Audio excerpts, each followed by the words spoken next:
Assalamualaikum warahmatullahi wabarakatuh. Shalom. Terima kasih atas waktu dan kesempatan yang diberikan kepada kelompok 2 untuk menjelaskan materi tentang guru sebagai komunikator dan fasilitator. Nah, di sini kami akan membahas tentang definisi komunikasi, teknik komunikasi, guru sebagai komunikator, definisi fasilitator, teknik fasilitator, dan guru sebagai fasilitator. Nah, saya akan menjelaskan definisi komunikasi, teknik komunikasi, dan guru sebagai komunikator. Nah, untuk selanjutnya akan dijelaskan oleh Wahyuni, yaitu definisi fasilitator, teknik fasilitator, dan guru sebagai fasilitator. Masuk pada bagian yang pertama, yaitu definisi komunikasi. Nah, komunikasi adalah pertukaran informasi dari beberapa pihak yang menghasilkan pengertian, kesepakatan, dan tindakan bersama. Nah, komunikasi itu kan adalah tidak mungkin kan komunikasi itu berjalan hanya karena satu orang. Jadi komunikasi itu paling sedikit itu 2 orang atau lebih. Nah, dalam komunikasi sendiri itu ada beberapa tindakan yang dapat dilakukan, baik itu secara verbal, kata-kata atau kata-kata secara lisan maupun secara nonverbal, atau dalam bentuk isyarat, misalnya sikap, tingkah laku, gambar, dan sebagainya.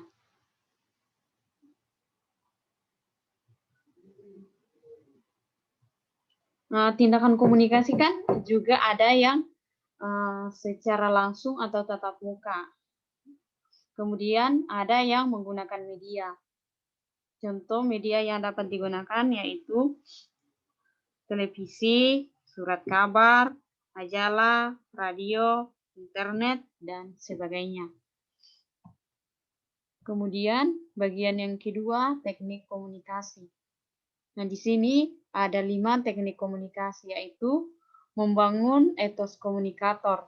Komunikator itu adalah guru.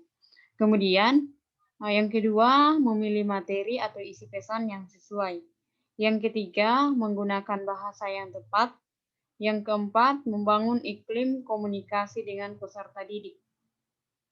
Kemudian yang kelima yaitu teknik bertanya dalam pembelajaran.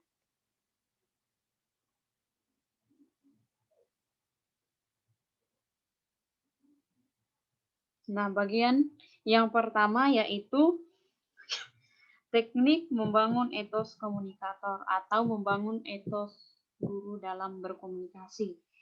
Yang pertama, ada beberapa faktor pendukung untuk membangun etos komunikator. Yang pertama yaitu kesiapan. Artinya bahwa dalam suatu komunikasi harus ada persiapan, karena kalau nggak ada persiapan maka komunikasi itu tidak akan berjalan dengan baik.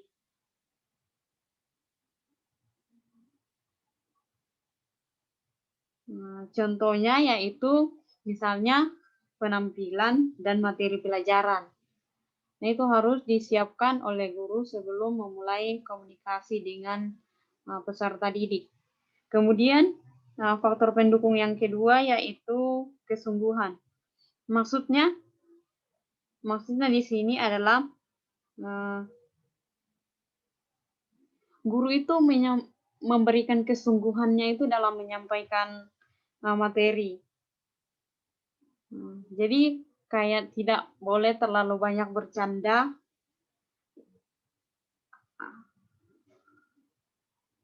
Kemudian boleh sih ada humor sedikit, tapi jangan terlalu itu, karena itu materi yang disampaikan tidak akan seperti tidak ada kesungguhan dalam penyampaian materi itu. Kemudian yang ketiga yaitu ketulusan. Seorang guru itu harus memberikan kesan yang tulus dalam menyampaikan materi pelajaran dan menghindari kata-kata yang dapat mengarah ke kecurigaan. Nah, ketulusan itu dapat ditunjukkan dengan sikap komunikasi dan rasa empati. Kemudian yang selanjutnya yaitu faktor selanjutnya itu kepercayaan.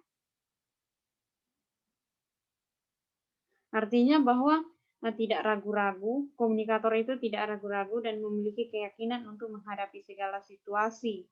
Keyakinan dalam mengatasi segala situasi dapat membantu komunikator guru menemukan kepercayaan.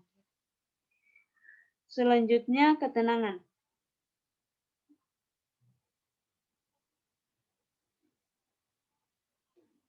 Nah, dengan ketenangan, guru akan dapat menimbulkan kesan bahwa sudah berpengalaman dalam menghadapi peserta didik dan menguasai persoalan yang dibahas. Kemudian, faktor selanjutnya yaitu keramahan. Jadi, untuk menciptakan etos komunikator, guru itu harus menciptakan keramahan dalam bentuk ekspresi. Sehingga siswa itu dapat menaruh rasa empati. Selanjutnya, kesederhanaan.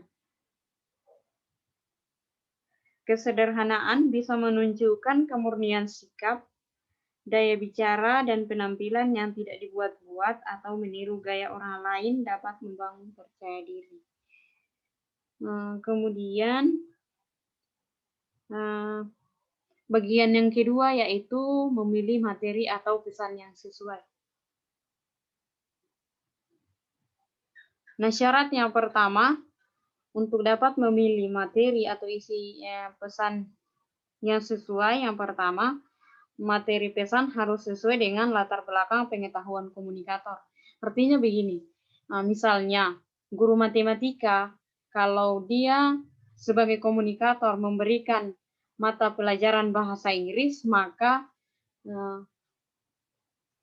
itu bukan materi pesan yang sesuai karena kan latar belakangnya adalah matematika, sedangkan materi yang diajarkan adalah bahasa Inggris. Jadi di sini kita harus memilih materi atau isi pesan yang sesuai. Misalnya kalau memang matematika, fokusnya di matematika. Jangan ambil yang dari materi-materi lain karena itu tidak akan dikuasai. Kemudian materi pesan harus menarik minat komunikator. Maksudnya materi yang disampaikan oleh komunikator itu adalah materi yang diminati. Kemudian yang ketiga, materi pesan harus menarik minat komunikan. Komunikan itu adalah pendengar. Bagaimana caranya supaya materi yang disampaikan oleh komunikator itu dapat diminati oleh komunikan atau pendengar atau peserta didik. Kemudian materi pesan harus sesuai dengan pengetahuan komunikan. Misalnya dalam tingkat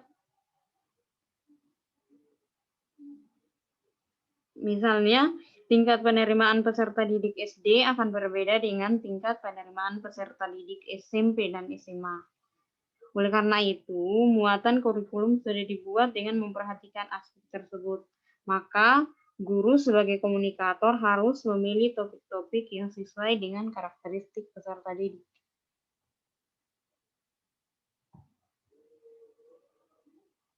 Selanjutnya yaitu menggunakan bahasa yang tepat.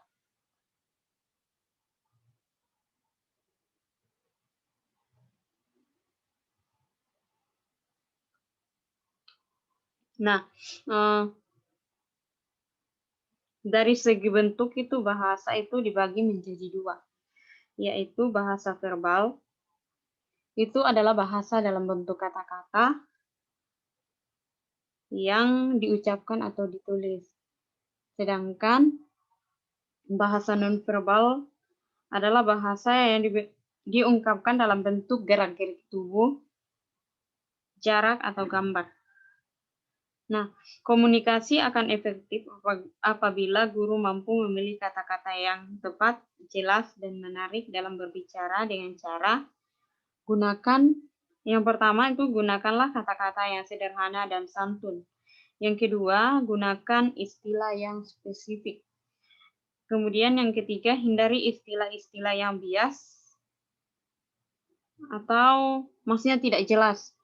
Kemudian, berhemat dalam menggunakan kata-kata yang tidak penting diucapkan. Gunakan perulangan atau pernyataan kembali gagasan yang sama dengan kata yang berbeda. Kemudian, hindari kata-kata yang bermakna ganda dan berbeda konteks. Selanjutnya, gunakan bahasa sehari-hari untuk menganalogikan istilah-istilah dalam teori. Kemudian, hindari kata-kata yang tidak sopan dan pilih kata-kata yang menyentuh komunikan atau pendengar. Kemudian, gunakan tata bahasa yang benar, kosakata yang dapat dipahami, dan tepat pada perkembangan peserta didik. Kemudian, lakukan penekanan pada kata-kata kunci atau dengan mengulang penjelasan. Kemudian, gunakan perencanaan dan pemikiran logis sebagai dasar berbicara secara jelas di kelas. Bagian yang keempat yaitu membangun iklim komunikasi dengan peserta didik.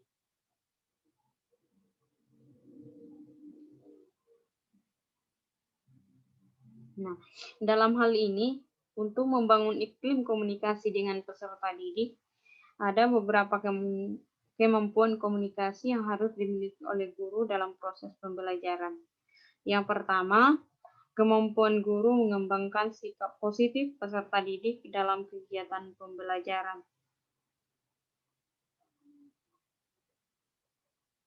Nah, dalam hal ini, guru sebagai komunikator bisa menekankan atau mencari kelebihan-kelebihan peserta didik dan tidak mencari kesalahan-kesalahan atau kekurangan peserta didik, sehingga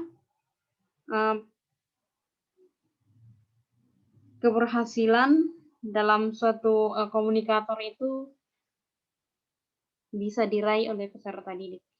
Kemudian, kemampuan guru untuk bersikap luwes dan terbuka dalam kegiatan pembelajaran. Nah, ini bisa dilakukan dengan menunjukkan sikap terbuka terhadap pendapat peserta didik, responsif, simpatik, dan menunjukkan sikap ramah, penuh pengertian, dan sabar. Kemudian yang ketiga yaitu kemampuan guru untuk tampil secara bergairah dan bersungguh-sungguh dalam kegiatan pembelajaran. Karena dengan sesuatu yang energik, antusias, dan bersemangat, maka hasil belajar itu akan menjadi lebih dinamis dan mempertinggi komunikasi antar guru dan peserta didik, serta menarik perhatian peserta didik dan membantu dalam penerimaan materi pelajaran. Kemudian kemampuan yang keempat yaitu kemampuan guru untuk mengelola interaksi peserta didik dalam kegiatan pembelajaran. Nah, ini berkaitan dengan komunikasi antar peserta didik, usaha guru dalam menangani kesulitan peserta didik, dan peserta didik yang mengganggu serta mempertahankan tingkah laku peserta didik yang baik.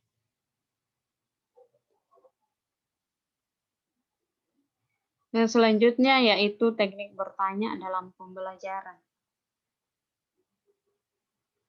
Dalam suatu pembelajaran, khususnya di teknik komunikator, teknik bertanya dalam pembelajaran ini harus kita pahami karena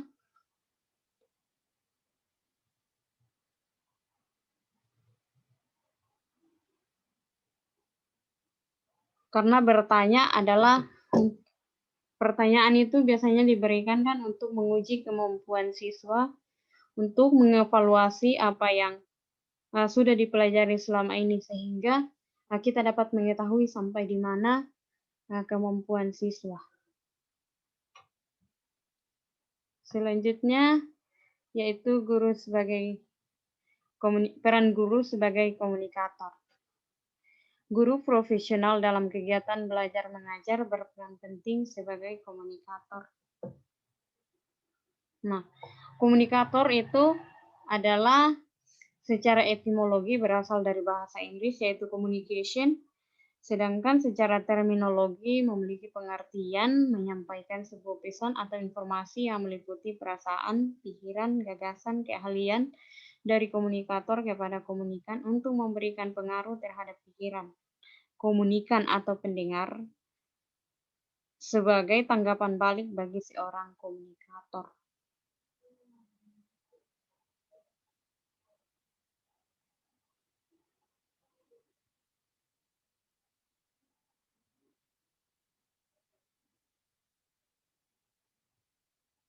Nah, agar peran guru sebagai komunikator dapat terrealisasi dengan baik, maka ada 3 kemampuan yang harus dimiliki oleh guru, yaitu kemampuan guru dalam merencanakan kegiatan belajar mengajar, melaksanakan kegiatan belajar mengajar, dan menciptakan iklim yang komunikatif.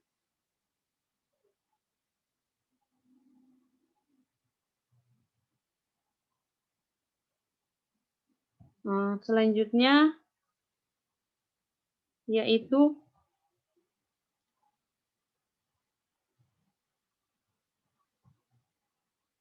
definisi fasilitator, teknik fasilitator, dan guru sebagai fasilitator yang dijelaskan oleh Wahyu.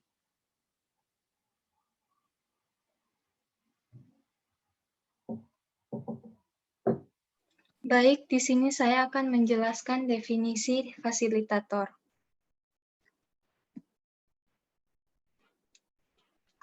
Fasilitator berasal dari kata fasil yang berarti memudahkan. Fasilitator menggunakan media yang cocok dengan kebutuhan peserta didiknya dalam proses belajar mengajar, atau komunikasi menjadi lebih efektif lagi dengan cara fasilitator yang dilakukan oleh guru itu sendiri. Kemudian, teknik fasilitator. Yang pertama itu peran fasilitator.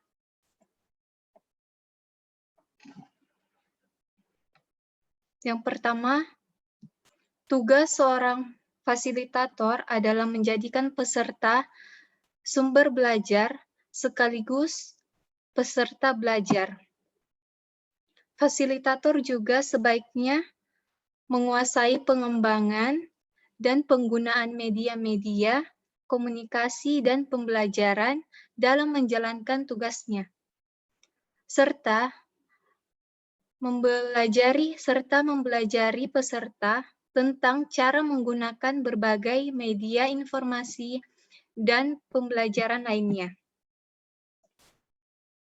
Strategi yang dapat dilakukan untuk melibatkan peserta secara aktif dapat dilakukan melalui yang pertama itu menceritakan atau menguraikan sebuah media atau pengalamannya, lalu melanjutkan dengan pertanyaan-pertanyaan yang bersifat kapan atau di mana terjadinya itu. Terus yang kedua itu menjelaskan dan menganalisis. Bila berdiskusi, mulai hidup dengan cerita-cerita peserta, fasilitator bisa melontarkan pertanyaan tentang proses, seperti bagaimana kejadian yang terjadi,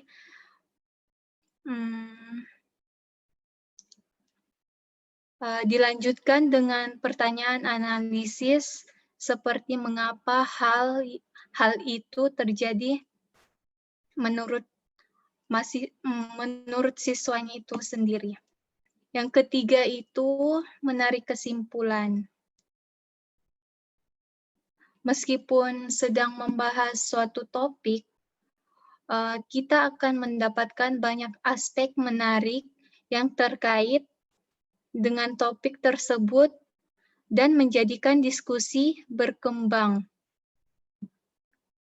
Dan yang keempat itu menarik pelajaran. Peserta diajak mengubah kesimpulan menjadi pelajaran-pelajaran atau tanggapan pribadinya. Yang kelima itu mengembangkan gagasan penerapan. Peserta diajak untuk merumuskan gagasannya yang konkret untuk menerapkan pelajaran atau hikmah yang dapat dia tangkap begitu. Dan yang kedua itu sikap fasilitator. Sikap yang harus dimiliki seorang fasilitator, yang pertama itu menunjukkan empatinya. Yang kedua, peka terhadap situasi pertemuan pada siswa atau guru itu sendiri. Terus yang ketiga itu tidak hanya memikirkan target penyampaian materi, melainkan proses belajar para peserta. Yang keempat itu percaya diri, artinya yakin atau mampu mengajak peserta belajar dan tidak malu meskipun harus berhadapan dengan peserta yang berbeda usia, kelas sosial, ekonomi, pendidikan, dan sebagainya. Yang kelima itu jujur. Jujur atau terbuka apa adanya saat merespon peserta, artinya tidak menunjukkan sikap dibuat-buat atau berpura-pura atau sebagainya. Dan yang keenam itu ramah, semangat, dan luwes begitu. Artinya mampu membuat suasana hangat, akrab, dan peserta merasa diperhatikan. Dan yang ke-8 itu hormat terhadap peserta secara sederajat. Artinya menghargai pengetahuan, pengalaman, tradisi, dan kepercayaan yang dianut peserta lainnya. Selanjutnya, tidak menonjolkan diri sendiri, menggurai atau merasa paling ahli. Selanjutnya itu objektif. Artinya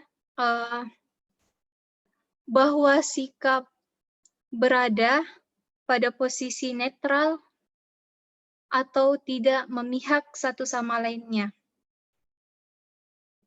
Yang ketiga, teknik keterampilan fasilitator. Yang pertama itu bertanya. Tugas utama fasilitator bukan mengajar, melainkan bertanya, memancing pengalaman peserta. Dan yang kedua itu mendengar aktif. Fasilitator tidak hanya berkomunikasi satu arah, tetapi juga lebih menjadikan pendengar ataupun hal-hal yang harus diperhatikan untuk menjadikan peserta itu aktif melalui simak, beri tanggapan, konfirmasi pendapat peserta, dan sebagainya.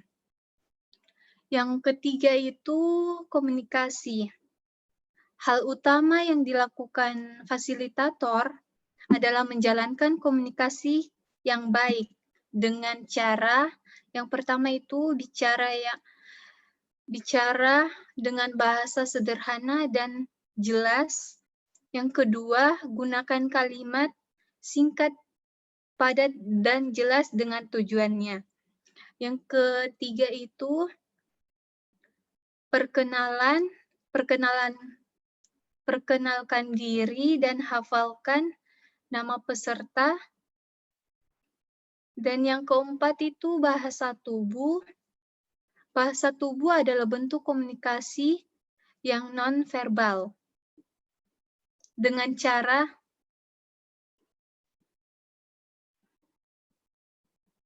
non-verbal, dengan cara menunjukkan sikap baik terhadap sesama. Yang keenam itu tatap muka peserta. Jangan bicara sambil melihat lantai, melainkan fokus kepada peserta. Yang ketujuh itu bergerak secukupnya. Misalnya tangan menunjukkan pada poster atau menjelaskan secara detail kepada peserta yang ada. Dan yang terakhir itu usahakan setara atau melebur dengan peserta begitu.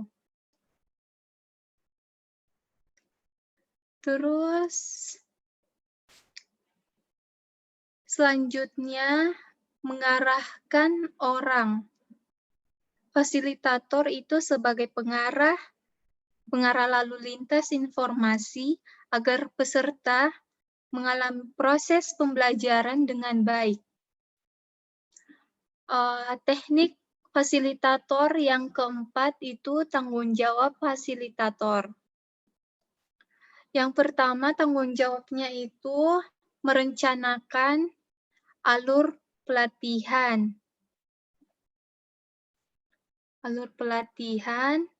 Tugas fasilitator adalah merancang langkah-langkah kegiatan selama proses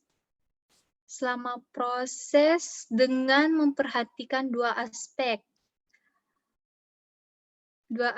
Yaitu memilih langkah kegiatan yang tepat dan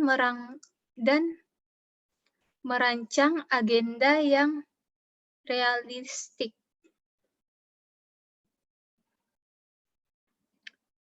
Terus yang kedua itu memiliki bahan atau sumber belajar, metode atau media. Ketika menentukan bahan atau metode,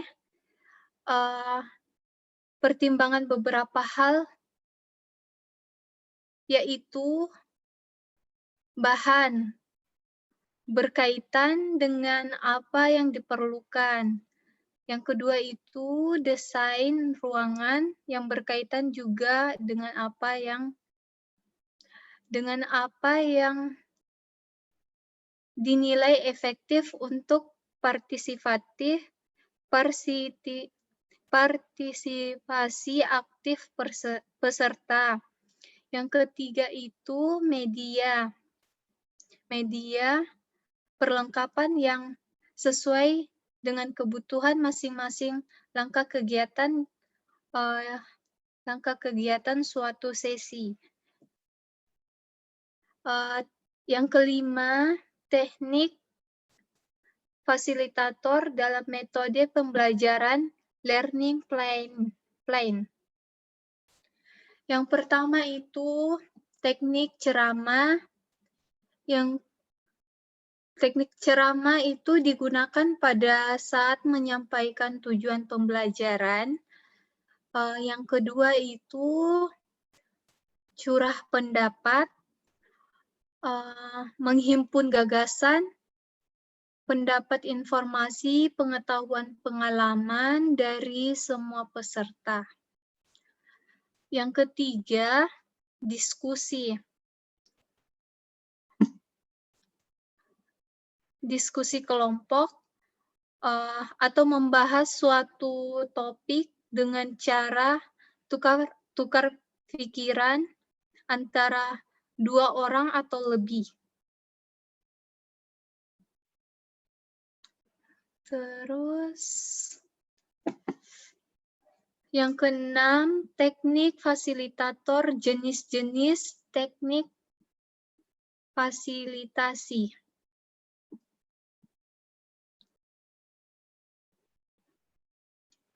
Teknik fasilitasi yang dapat diterapkan di setiap sesi pembelajaran yang meliputi teknik fasilitasi, pembelajaran, teknik diskusi, dan penerapan hasil diskusi kelompok.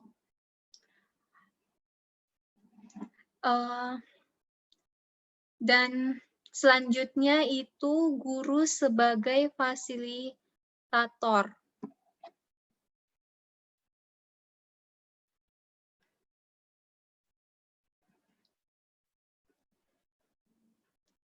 Peran guru yang utama adalah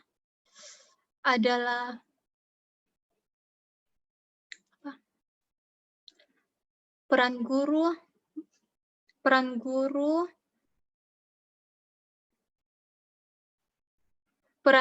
yang utama adalah memfasilitasi pembelajaran siswa yang secara luas dijabarkan dengan berbagai cara,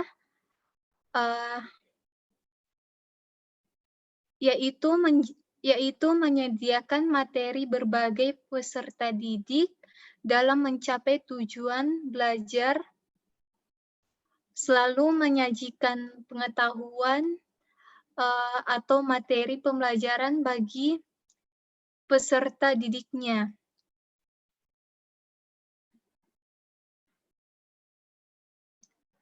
Guru yang profesional seharusnya menyediakan berbagai hal. Yang pertama itu, guru berbakti membimbing dan memfasilitasi anak didiknya seutuhnya untuk membentuk manusia pembangunan yang berpancasila.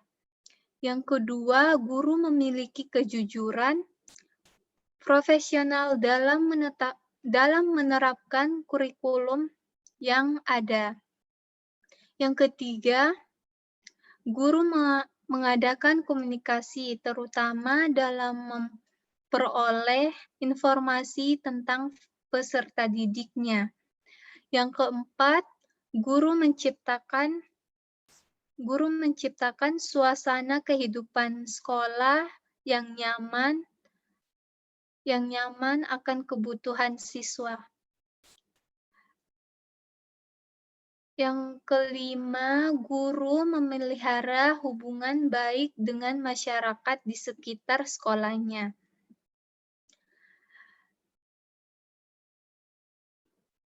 Dan berikutnya, guru secara mandiri atau bersama-sama mengembangkan dan meningkatkan mutu profesinya. Guru juga menciptakan dan memelihara hubungan antara sesama guru dengan baik. Guru secara bersama-sama memelihara, membimbing, dan meningkatkan mutu organisasi guru dan peserta didik.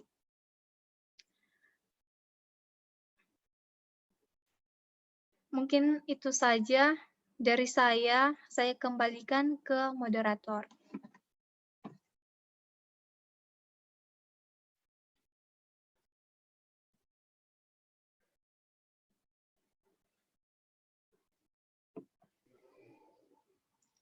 Selanjutnya akan saya jelaskan yang selanjutnya itu peran guru sebagai fasilitator. Nah, peran guru sebagai fasilitator itu harus memenuhi prinsip-prinsip belajar yang dikembangkan dalam pendidikan kemitraan, memperhatikan karakteristik-karakteristik siswa yang akan menentukan keberhasilan belajar siswa, dan memperhatikan asas-asas pembelajaran. Prinsip-prinsip belajar yang dikembangkan dalam pendidikan kemitraan, yaitu siswa yang secara penuh dapat mengambil bagian dalam setiap aktivitas pelajaran. Kemudian, apa yang dipelajari itu bermanfaat dan praktis. Nah, siswa mempunyai kesempatan untuk memanfaatkan secara penuh pengetahuan keterampilan dalam waktu yang cukup, dan pembelajaran dapat mempertimbangkan dan disesuaikan dengan pengalaman-pengalaman sebelum dan daya pikir siswa. Kemudian, memperhatikan karakteristik siswa yang akan menentukan keberhasilan belajar siswa.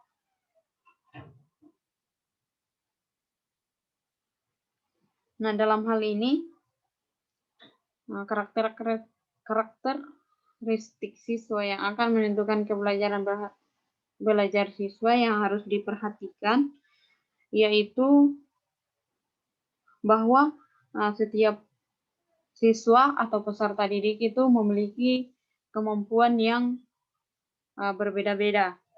Kemudian, setiap siswa memiliki tendensi untuk menentukan kehidupannya sendiri. Selanjutnya, siswa lebih memberikan perhatian pada hal-hal menarik bagi dia dan menjadi kebutuhannya. Yang keempat, apabila diminta menilai kemampuan diri sendiri, biasanya cenderung akan menilai lebih rendah dari kemampuan sebenarnya.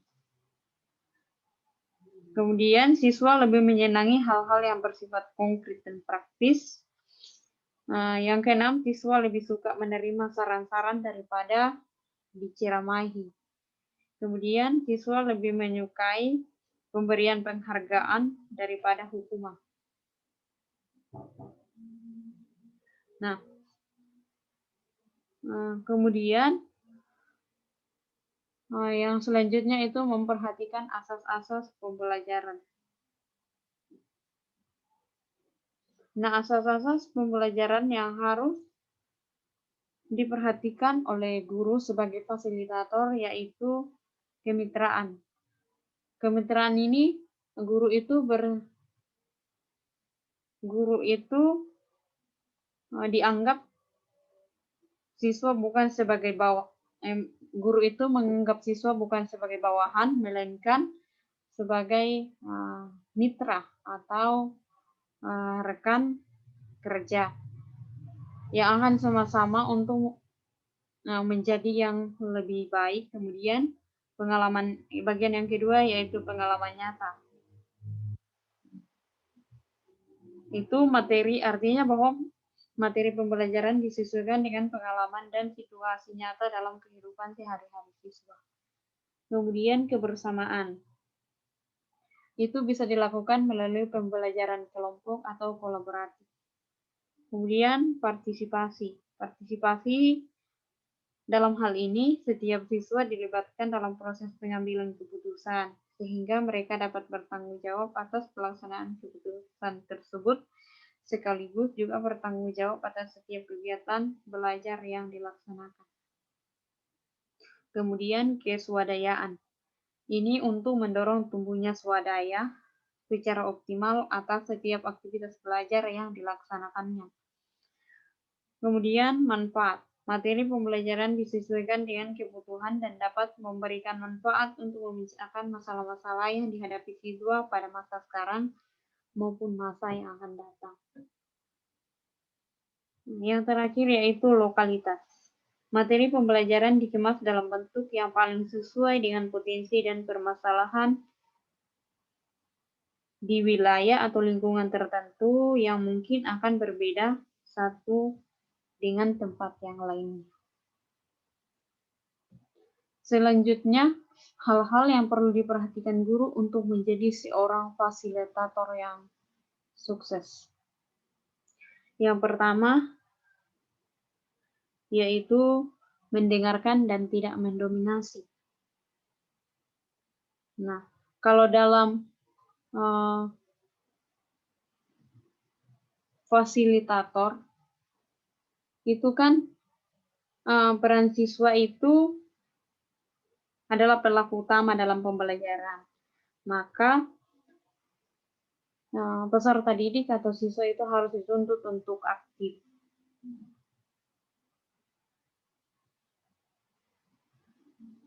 Kemudian, sabar.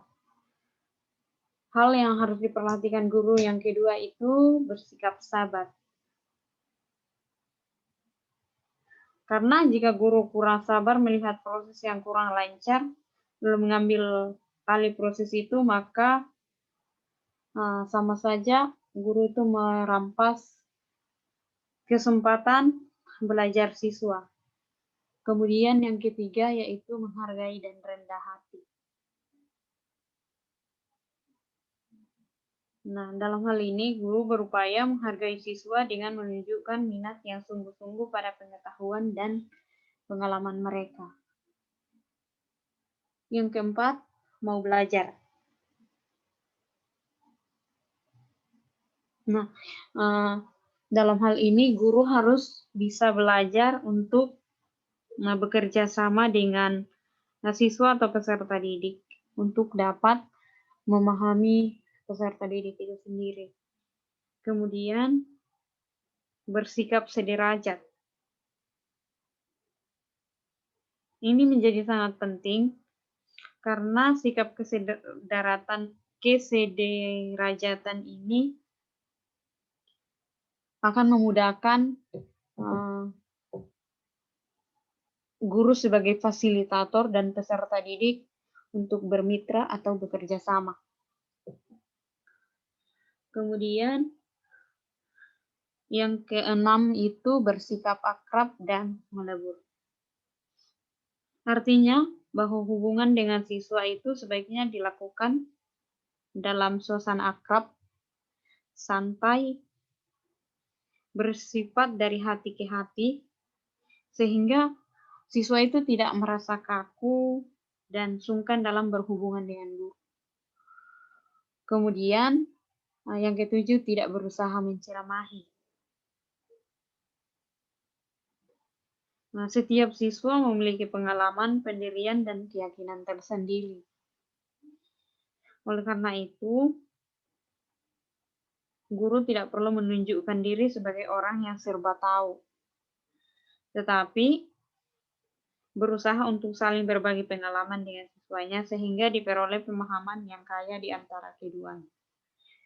Kemudian yang ke-8 itu berwibawa.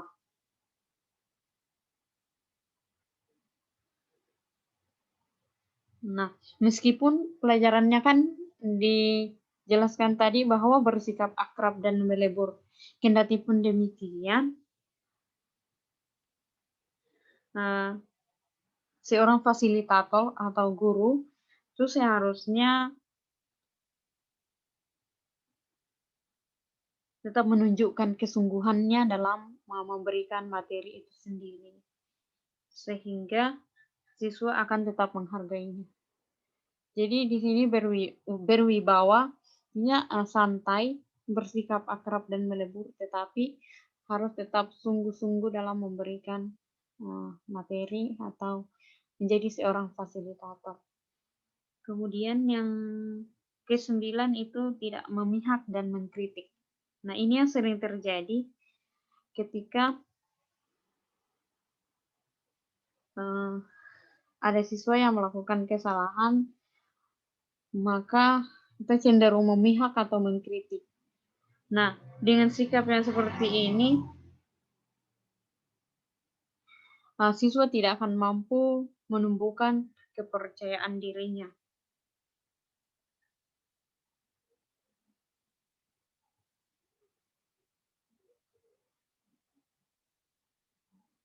Kemudian yang selanjutnya itu bagian yang terakhir, bersikap positif. Nah, guru sebagai fasilitator harus mampu memahami keadaan dirinya, harus mengajak siswa untuk memahami keadaan dirinya dengan menonjolkan potensi-potensi atau menunjukkan setiap potensi-potensi yang ada dalam dirinya. Bukan mengeluhkan keburukan-keburukannya. Jadi artinya bahwa dalam hal ini kita harus bisa mencari bagaimana caranya kita temukan potensinya, bukan kelemahannya. Karena dengan mencari kelemahan-kelemahannya, maka siswa atau peserta didik tidak akan mengalami perkembangan dalam proses pembelajaran.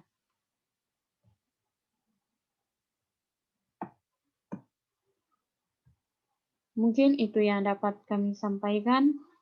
Terima kasih. Terima kasih. Yang kurang dan lebihnya kami mohon maaf.